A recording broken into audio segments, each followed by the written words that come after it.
The navigation screen showed nothing but empty space ahead, yet every sensor on the cargo hauler steadfast screamed warnings. Rita Osman checked the readings for the third time in 5 minutes, her fingers dancing across the console with practiced ease. The numbers made no sense. Their ship was slowing down despite the engines running at full power.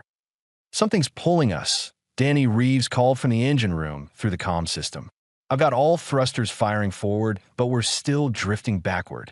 Rita frowned and pulled up the star charts. According to every map in the galactic database, this sector was empty. Just a quiet stretch of space between two trade routes. Nothing special, nothing dangerous. Yet here they were, being dragged towards something that shouldn't exist. Grace Adler floated up from the crew deck, her medical bag still strapped to her shoulder. "What's happening?" I felt the ship change direction. "We're being pulled into something," Rita said. She pointed at the view screen, where space itself seemed to ripple like water. "There! You see it." The ripple grew larger as they watched. It spread across the stars like ink in water, distorting everything behind it. Then the warning buoys appeared.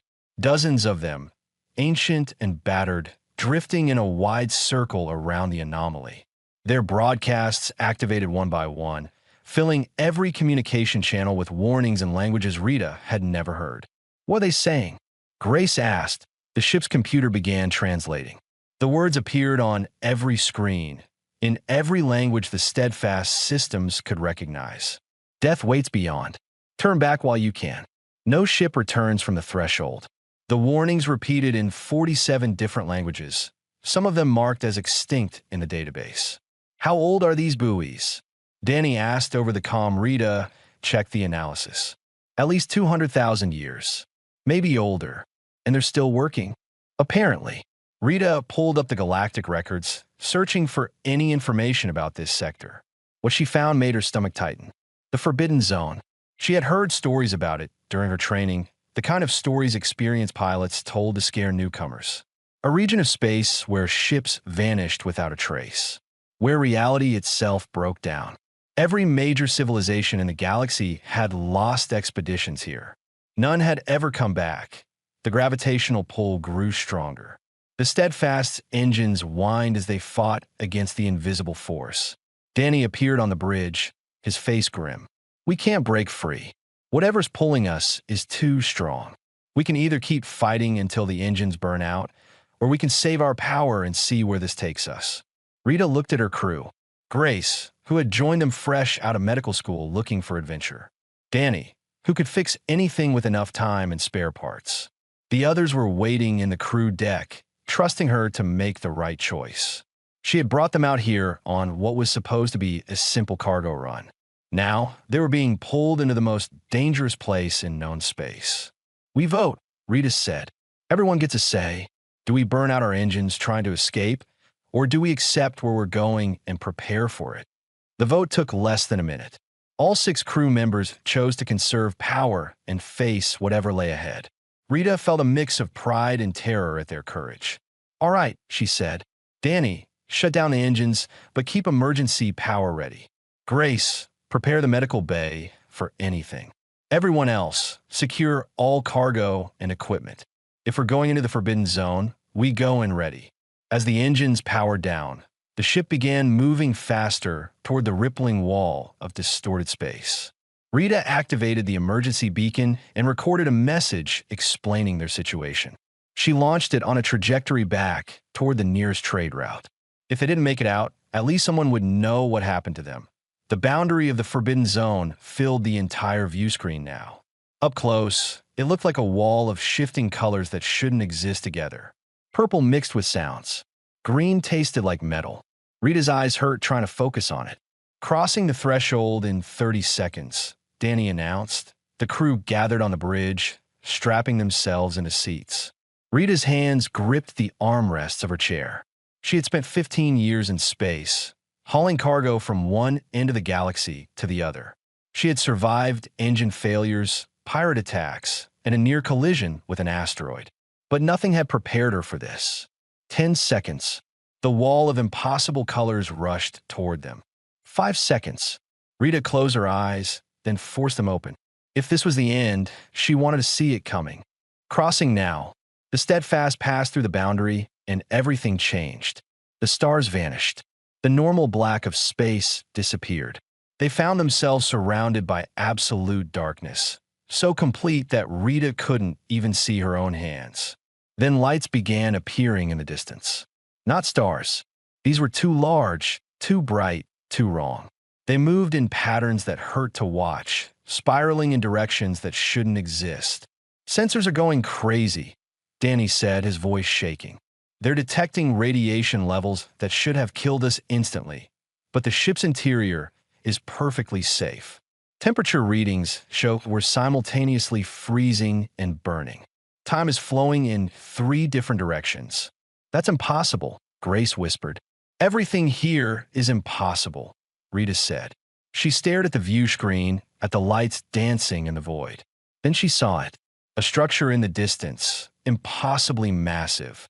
It looked like someone had built a city in space using architecture that predated the current galactic civilization by millions of years. And it was calling to them. The Steadfast drifted toward it, pulled by forces Rita didn't understand. The Forbidden Zone had claimed another ship, but unlike the others, they were still alive, still conscious, still able to think and plan. Rita smiled despite the fear. "Well, crew, looks like we're about to make history.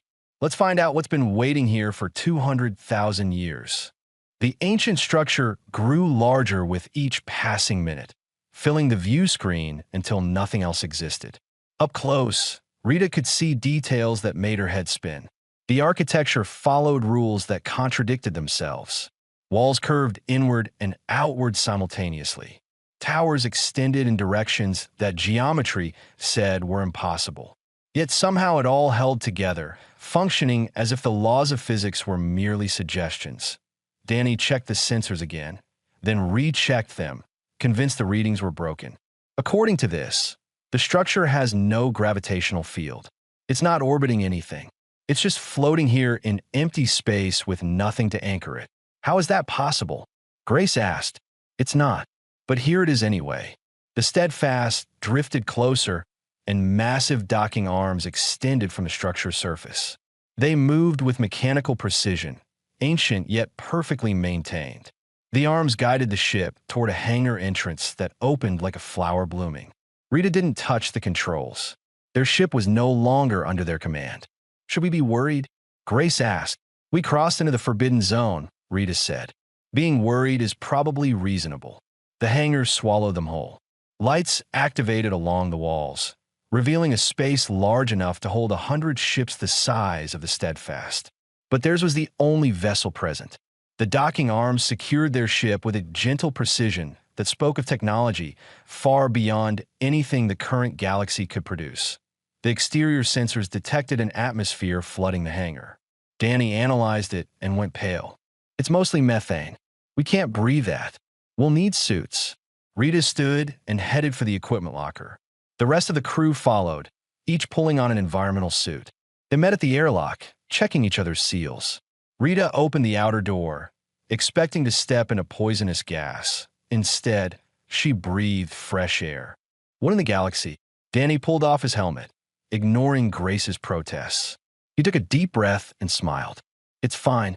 Better than fine. It's like mountain air back on Earth." Rita removed her own helmet cautiously. The air was cool and clean, with a slight tang that reminded her of ozone after a thunderstorm. Her suit's sensors still insisted the atmosphere outside was pure methane, but her lungs disagreed. "The sensors are wrong," Grace said, studying her medical scanner. "Or we're wrong. Or reality is wrong. I don't know anymore." They left the Steadfast and explored the hangar.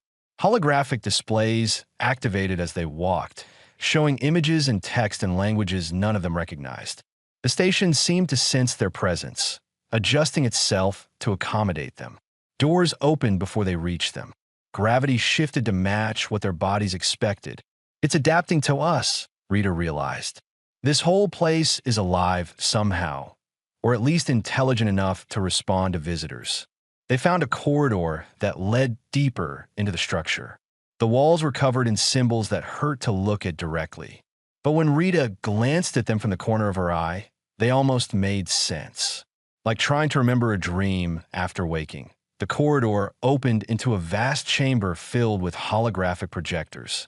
As the crew entered, they activated all at once, filling the space with images from the past. Rita saw ships of a dozen different designs arriving at the station. Saw crews exploring just as they were doing now. Saw those same crews boarding their ships and vanishing into the darkness beyond the station. None of them had ever left the zone. "This is a tomb," Grace whispered. "All those ships, all those people. They all died here." "Maybe," Rita said. "Or maybe they're still out there, trapped somehow." One hologram caught her attention. It showed a massive spherical rift surrounded by machinery that pulsed with energy. The rift opened onto other realities, other universes, other versions of existence itself. And something had gone wrong. The machinery was failing. The rift was growing unstable.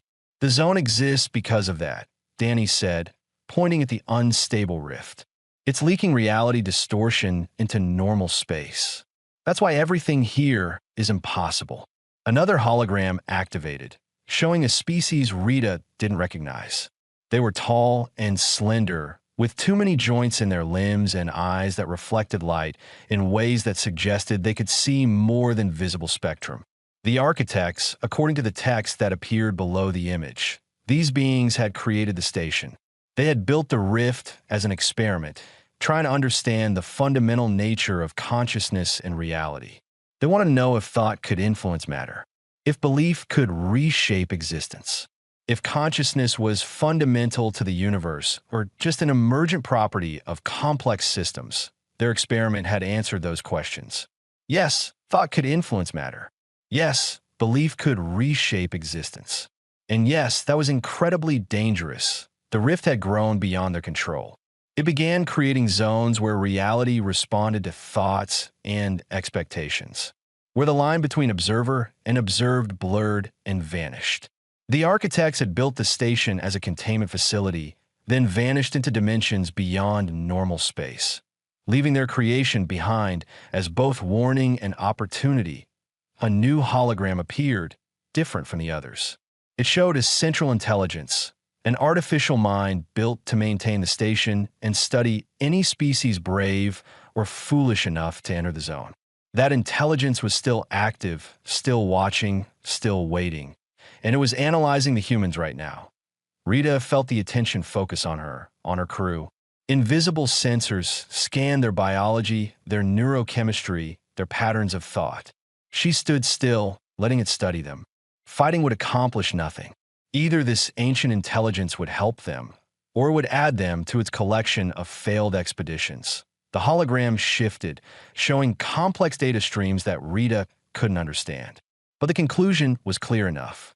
The AI had found something unique about human neurology, something that had potential that a voice echoed through the chamber, speaking in perfect English despite coming from technology millions of years old. "You can survive here. Your minds process contradiction differently. Other species try to force reality into logical patterns. When reality refuses to cooperate, their minds break. But you embrace uncertainty. You make peace with paradox. This makes you suitable." "Suitable for what?" Rita asked. "To complete what the architects began. To seal the rift before it consumes the galaxy. But first, you must retrieve the others. Those who came before. Those still trapped between moments, experiencing the same second endlessly." The hologram showed locations throughout the zone where ships drifted in temporal loops. Crews frozen in time, alive but unable to move forward. Hundreds of vessels. Thousands of beings from dozens of species. Rita looked at her crew. They had come here by accident, pulled by forces they didn't understand. Now, they had a choice. Leave while they still could, or stay and try to save those who couldn't save themselves. "Show us where they are," Rita said. "We'll get them out." The station's AI provided coordinates and something it called temporal stabilizers, small devices that would anchor rescued crews to the present moment instead of whatever loop they were trapped in. Rita studied the map of the zone, noting the locations of trapped vessels. The nearest one was only a few hours away by normal travel standards, Though distance and time worked differently here, the Steadfast launched from the hangar with new equipment installed by the station's automated systems. Their engines now responded to thought as much as physical controls. Danny sat at his station, thinking about moving forward, and the ship accelerated smoothly. When he thought about stopping, they halted instantly without any feeling of deceleration. "This is incredibly strange," he said, grinning despite the weirdness. "I'm flying the ship with my mind." "Don't think about crashing," Grace warned, that Danny's grin faded. "Now that's all I can think about."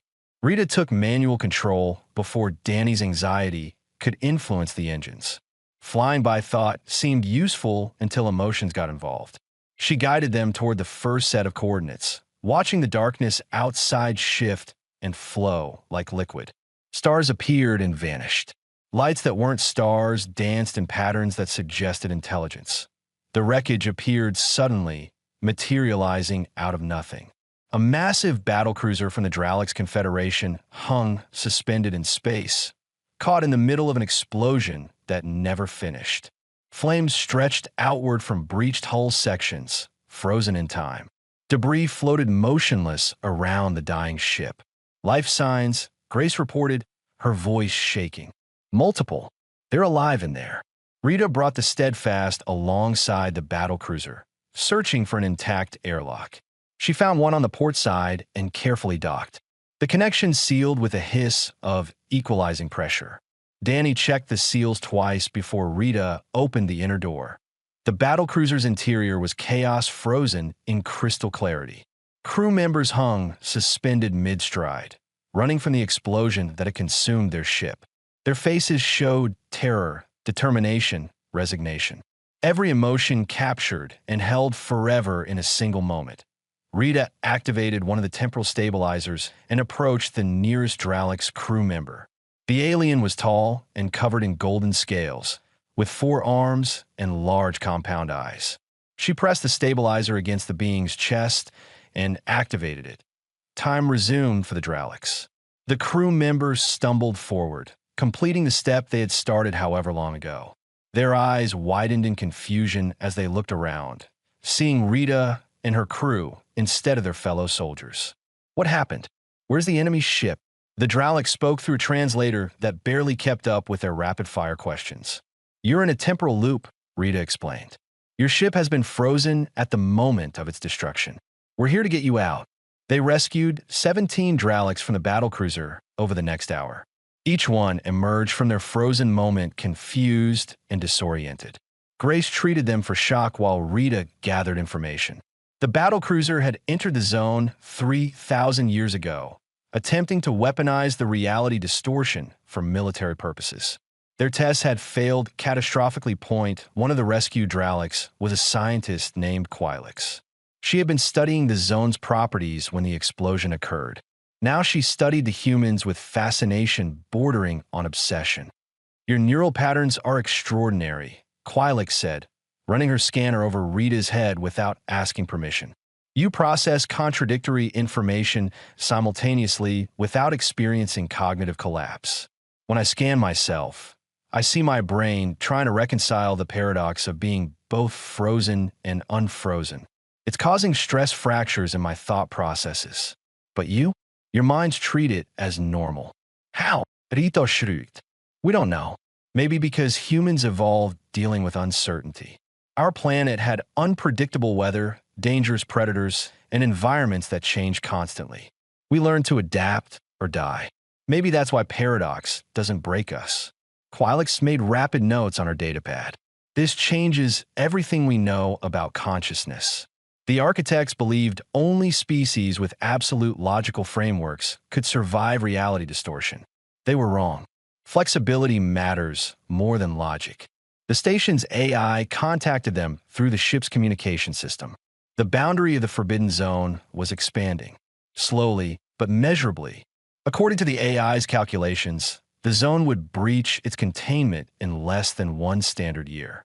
When that happened, reality distortion would spread across the galaxy like a disease. Physics would become optional. Logic would fail. Species built on certainty and absolute truth would collapse into madness. The rift at the zone's center is growing unstable, the AI explained. The architects left behind a solution, but it requires a crew capable of navigating to the epicenter and implementing their final protocol. Every species that has attempted this has failed. Their minds couldn't handle the epicenter's reality distortion. But your species shows promise. Rita gathered her crew and the rescued Dralix in the steadfast common area. She explained the situation as clearly as possible. The zone was failing. It would consume the galaxy unless someone could reach the center and seal the rift using whatever method the architects had prepared. "We're cargo haulers," Danny said. "We transport supplies between stations. We're not heroes or scientists or soldiers." "Why us?" "Because you're here," Rita said simply. "Because you can survive where others can't. Because if we don't try, billions will die when the zone spreads." Quilix raised one of her 4 hands. "I'll help. I've spent 3,000 subjective seconds studying the zone. I have data that might be useful." The other Dralix agreed to assist as well. They had been warriors once, sent to conquer the zone's power. Now, they wanted to help seal it before it destroyed everything they had fought to protect. The station provided new coordinates, pointing them toward the zone's epicenter. The journey would take them through regions where multiple timelines overlapped, where past, present, and future existed simultaneously, where the very concept of cause and effect became meaningless. Rita plotted their course, feeling the weight of responsibility settle on her shoulders. She had signed up to haul cargo, not save the galaxy. But the universe didn't care about what you signed up for. It only cared about what you did when circumstances demanded action. "All hands, prepare for departure," she announced. "We're heading into the deepest part of the Forbidden Zone. Things are going to get very strange from here." The Steadfast turned toward the coordinates, engines responding to Rita's determination. Behind them, the rescued battlecruiser finally completed its explosion, tearing itself apart in a burst of light that had been delayed 3,000 years. The crew watched it die, grateful they wouldn't share that fate. Ahead lay mysteries older than most civilizations. And somewhere in that darkness, a solution to a problem that threatened all known existence. Rita hoped they were ready. But ready or not, they were going anyway. The deeper they traveled into the zone, the stranger reality became. Rita looked at the view screen and saw herself staring back from outside the ship. Not a reflection. Another version of her, standing in empty space without a suit, waving calmly. When Rita waved back, her other self smiled and vanished like smoke. "Did anyone else just see that?" she asked. "I saw myself as a child," Grace said quietly, "playing in my grandmother's garden. But I was also here, watching it happen. 2 places at once." Danny was experiencing something similar. He kept having memories of conversations that hadn't happened yet. Entire discussions with Rita about solutions to problems they hadn't encountered. When he tried to focus on the memories, they slipped away like water through fingers. Quilix studied her instruments with 3 of her 4 hands while the 4th took notes. "We're entering a region where multiple timelines overlap. You're seeing versions of yourself from parallel possibilities. Past you, future you. You from realities where different choices were made. The boundaries between these timelines are dissolving. Is it dangerous?" Rita asked. "Unknown. No species has successfully mapped this deep into the zone." Quilix paused. "We're in unexplored territory. Literally no one knows what's safe anymore." They passed through clouds of frozen time, where debris hung, suspended mid-collision. Asteroids that had been crashing into each other for millennia, but never completed the impact. The Steadfast flew between them carefully, and Rita felt the ship respond to her caution. The engines seemed to understand the danger without being told. Another ship appeared ahead, drifting without power. This one was human-made, but the design was wrong. Too advanced, too refined. It looked like what Earth's ships might become in a few hundred years of development. "That's impossible," Danny said. "That's a human vessel, but we've only been in space for 80 years. That ship is using technology we haven't invented yet." Rita hailed the other ship. A response came immediately, and a face appeared on the screen. Human, male, with gray hair and eyes that had seen too much. He smiled when he saw Rita. Captain Osman, he said, right on time. Or perhaps I should say, right on timeline. How do you know my name? Because I'm from your future. 300 years from now, to be specific. I came here following historical records about the steadfast mission into the Forbidden Zone. According to our timeline, you succeed.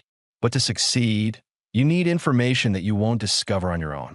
So here I am, providing it. Rita's head hurt trying to process that. You came from the future to help us succeed, so that your future can exist. Temper mechanics gives everyone headaches, the future captain said. Don't think about it too hard. What matters is this. The epicenter contains a quantum consciousness. The architects built it as their final experiment. It exists in all possible states simultaneously, aware of every potential outcome. To seal the rift, someone must enter that consciousness and make a choice. What kind of choice? Which timeline becomes real? The consciousness will show you infinite possibilities. Every version of the future that could exist. You have to select one and commit to it completely. No doubt, no hesitation. The moment you choose, all other possibilities collapse and reality stabilizes. Quilix interrupted. That's theoretically impossible. Consciousness can't determine reality. Reality determines consciousness. The future captain laughed. You're thinking like a scientist from a universe where physics makes sense. In the epicenter, consciousness is physics. Observation doesn't just influence reality. It creates reality. The architects proved it before their experiment escaped containment. He transmitted data to the steadfast, filling their computers with information about the epicenter and the quantum consciousness at its heart. Rita studied the data, feeling overwhelmed. She was a cargo hauler. She transported supplies. She wasn't qualified to make reality-altering decisions about the future of the galaxy. Why me? She asked. Why not someone smarter or more important? Because you were here, the future captain said. Because when faced with impossible choices, you don't freeze. You act. That's what the galaxy needs right now. Not wisdom or intelligence. Just the courage to choose and commit. 3 more ships appeared out of the temporal distortion. One was Dralix, older in design than Quilix's battlecruiser. Another belonged to the Torvin Collective, its hull covered in symbols Rita recognized from history texts as 50,000 years old. The third was biological, a living ship from a species Rita had never encountered. Captains from different eras and different species appeared on the communication screen. All of them had been drawn to the epicenter by the collapsing timeline. All of them existed simultaneously in this region where past, present, and future blurred together. A Torvin commander with crystalline skin spoke first. We share knowledge across time. What one era discovers, all eras can use. This is the gift of the epicenter, but also its danger. If we fail to seal the rift, none of our timelines will exist. We'll be erased along with everything we know. They formed a temporary alliance, ships from different centuries working together toward one goal. The Torvins shared their understanding of the architect's language. The biological ship contributed data about consciousness and reality. The future human captain provided tactical information about approaching the epicenter. Quilix coordinated the information, her mind racing to process input from beings separated by thousands of years. The epicenter is close, perhaps an hour away, but time doesn't flow normally there. We might arrive in seconds or in decades. There's no way to predict. Rita made a decision. We go together. All ships follow the steadfast lead. We stay in formation and watch each other's backs. If one ship starts to drift out of time, the others pull them back. They agreed and formed a convoy. 5 ships from different eras, united by necessity and the strange physics of the Forbidden Zone. Rita took point, guiding them toward coordinates that existed in all timelines simultaneously. The darkness ahead began to glow, not with light, but with something else. Possibility itself made visible. The epicenter was close, and reality was about to become even stranger than before. Rita gripped her controls and thought about moving forward. The ship responded instantly, eager despite the danger ahead. Behind her, the other vessels followed, trusting a cargo hauler to lead them into the heart of impossible space. "Here we go," Rita said softly, "into the center of everything and nothing." The glow intensified, filling the view screen with colors that had no names. And the Steadfast, along with its unlikely allies, plunged forward into the epicenter of the Forbidden Zone. The epicenter existed outside normal space and time. Rita stood on the bridge of the Steadfast, but she could also see herself from the outside. She was simultaneously the observer and the observed, the question and the answer. The past and the future collapsed into a single moment of infinite duration. The ships from different eras floated around a massive spherical structure that pulsed with light that wasn't quite light. The rift. At its center, the quantum consciousness waited, aware of their arrival before they had even decided to come. Rita felt its attention focus on her. Not hostile, but curious. Ancient beyond measure, yet somehow innocent. It had been alone for millions of years, maintaining the rift while waiting for something it couldn't quite define. "I need to go in there," Rita said, though speaking felt strange when her words existed in all moments simultaneously. "No," Grace protested, though her protest also existed before Rita had spoken. "We don't know what will happen. Someone has to. The consciousness won't communicate from distance. It needs direct contact." Rita understood this without being told, the knowledge appearing in her mind like it had always been there. Danny prepared a quantum anchor, a device provided by the future human captain. "This will tie you to our timeline. No matter how many possibilities you experience, this will let you find your way back. Your crew's memories are encoded in it. As long as we remember you, you can return." Rita took the anchor and clipped it to her suit. It was warm against her chest, pulsing in rhythm with her heartbeat. Or maybe her heart was pulsing in rhythm with it.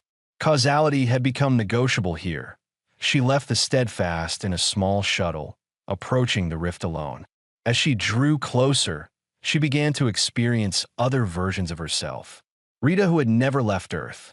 Rita, who had died in a shuttle accident at age 25. Rita, who had become an admiral instead of a cargo hauler. Rita, who had never been born because her parents had never met. All of these Ritas were real. All of them existed simultaneously in the quantum foam of possibility that underlay reality. She was all of them and none of them, a wave function that hadn't collapsed into a single definite state. The shuttle touched the rift surface and passed through without resistance. Inside, Rita found herself in a space that defied description. It was vast and tiny, empty and full, silent and screaming with the voices of every possible timeline. The quantum consciousness appeared before her, taking a form her mind could process. It looked like a human child made of starlight, innocent and terrifying in equal measure. When it spoke, Rita heard the words in every language simultaneously. "You are the first to reach me without breaking. Others came before. They try to force me into logical patterns. Their certainty destroyed them. But you embrace the uncertainty. You accept that you might be wrong. This makes you compatible. Compatible for what?" Rita asked. "To choose." The child gestured, and reality unfolded around Rita like a flower blooming. She saw timelines branching in every direction, infinite possibilities spreading outward from each moment. The rift exists because the architects could not choose. They saw all possible futures and wanted them all. Their desire fractured reality. Now someone must choose which future becomes real. Rita saw futures where humanity became benevolent guardians of the galaxy, sharing knowledge and protecting weaker species. She saw futures where humans ascended beyond physical form, becoming beings of pure consciousness like the architects themselves. She saw futures where the zone spread unchecked, forcing every species to evolve or perish in the chaos of fluid reality. Each future was complete and total, stretching from the present moment to the heat death of the universe and beyond. She experienced them all simultaneously, living billions of years in an instant that never ended. "I can't choose," Rita said, overwhelmed by the weight of infinite possibility. "How can I condemn all these other futures to non-existence? They're all real. They all matter.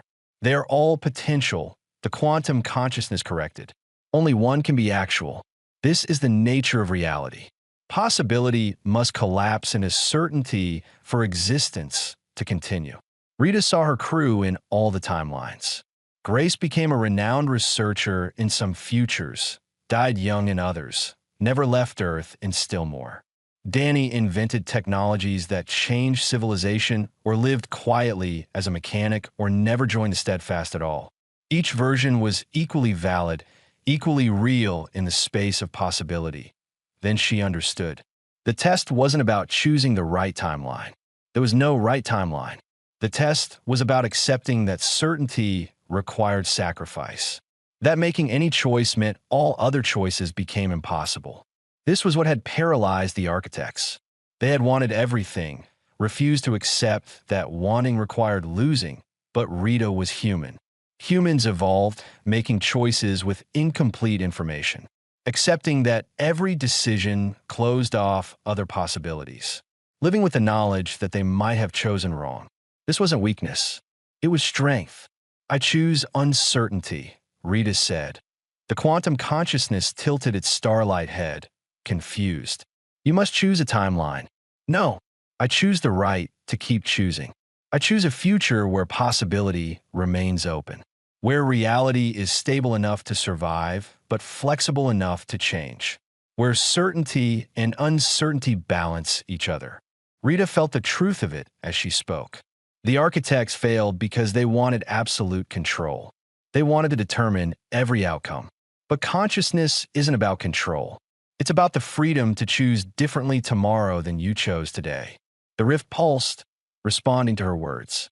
Or perhaps it had always been responding, and Rita was only now aware enough to notice. The quantum consciousness smiled, and Rita realized it had been waiting for this answer all along. You refuse to collapse the wave function completely. You accept superposition. You embrace paradox. The child laughed, delighted. Yes, this is correct.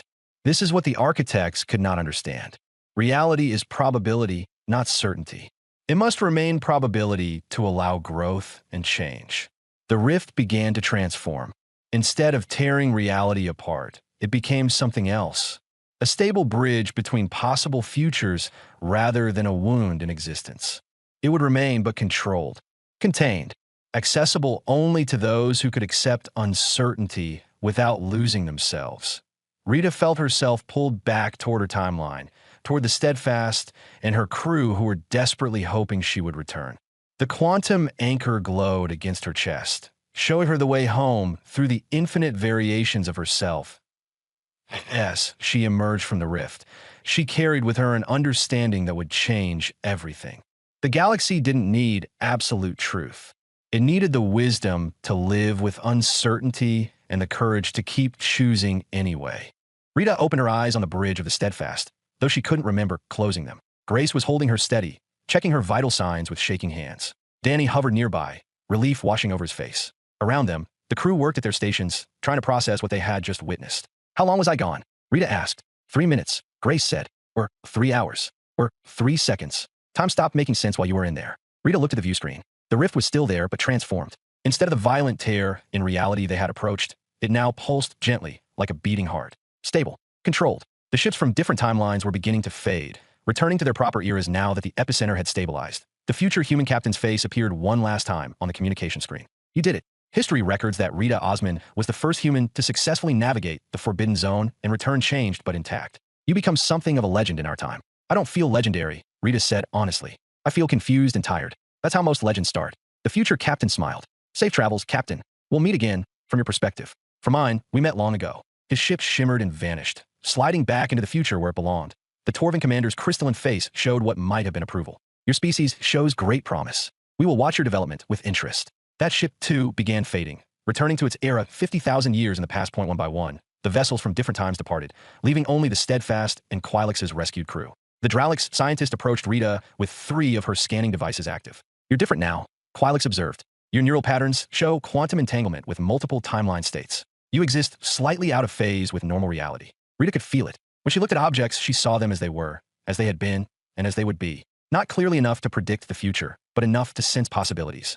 It was disorienting and wonderful in equal measure. Will it fade? Rita asked. Unknown. You're the first to survive contact with the quantum consciousness. You're unique in galactic history. Quilix made detailed notes. I would very much like to study your species further. Would Earth be willing to host a research expedition? I don't speak for Earth, Rita said, but I imagine they'd be interested in meeting you too. The station's AI contacted them with an update. The Forbidden Zone's boundaries had stopped expanding. In fact, they were contracting slowly, pulling back to a stable perimeter. The rift at the center was now accessible to properly equipped vessels, and the ancient architect technology throughout the zone was coming online for study. The zone will remain, the AI explained, but it is no longer forbidden. It is now a repository of knowledge, open to species willing to embrace uncertainty. Your success has transformed it from a threat into an opportunity. Rita felt the weight of responsibility lift from her shoulders, replaced by something else. Purpose, perhaps, or simply the satisfaction of having faced the impossible and emerged intact. She had entered the zone by accident, pulled by forces beyond her control. She was leaving it by choice, carrying knowledge that would reshape how the galaxy understood reality. Set course for the boundary, Rita ordered. Let's go home. The Steadfast turned away from the epicenter, retracing their path through the zone. The journey back was easier. The ship knew the way now, responding to Rita's intentions with perfect precision. The regions where time overlapped seemed less threatening, more like interesting phenomena to study rather than deadly traps. They collected the other rescued crews along the way, ships that had been frozen in temporal loops, now free to complete their interrupted journeys. Word of their success spread through the zone's strange physics, reaching vessels that had been trapped for thousands of years. Hope sparked in the darkness, growing brighter as more ships began moving toward the boundary. When the Steadfast finally crossed the threshold back into normal space, Rita was surprised to find a massive fleet waiting. Ships from every major civilization in the galaxy floated in formation, their sensors focused on the zone's boundary. They had come to witness either the zone's final expansion or humanity's first major contribution to galactic knowledge. They got the latter, communication channels flooded with requests for information. How had the humans survived? What had they discovered? What was the nature of the quantum consciousness? Was the zone truly safe now? Rita answered what she could, but many questions had no simple answers. How do you explain experiencing all possible timelines simultaneously? How do you describe consciousness that exists in quantum superposition? Some things had to be experienced to be understood. Quilix became an unexpected ally, vouching for the human crew's achievements. A Dralic scientist speaking positively about humans carried weight in galactic circles. Within days, research expeditions were being organized. Universities across the galaxy added human philosophy and cognitive science to their curriculums, trying to understand how humanity processed uncertainty so effectively. The Steadfast returned to normal cargo operations, but nothing was truly normal anymore. Rita found herself invited to speak at research institutions and military academies. Danny's modifications to their engines, based on principles learned in the zone, were being studied by engineers across the galaxy. Grace published medical papers about consciousness and reality that challenged centuries of scientific assumptions. But the real change was subtler. The galaxy had been built on species that valued certainty above all else. Absolute logic, concrete facts, unchanging truths. The Forbidden Zone had challenged those assumptions and won. Now, slowly, other species were learning what humans had always known. Sometimes you had to make choices without complete information. Sometimes you had to accept that you might be wrong. Sometimes the best answer was admitting you didn't have all the answers. Rita stood at the viewport of the Steadfast, watching stars drift past as they traveled between stations. Somewhere behind them, the zone pulsed with possibility, no longer forbidden but transformed into something new. A place where reality remained fluid enough to allow growth and change. She smiled, thinking about all the futures that could exist from this moment forward. She had chosen uncertainty over certainty, possibility over absolute truth. And in doing so, she had given the galaxy the freedom to keep choosing for itself. The quantum anchor rested against her chest, still warm, still pulsing with her heartbeat. A reminder that she existed in superposition, connected to all her possible selves across all possible timelines. It should have been terrifying. Instead, it felt exactly right.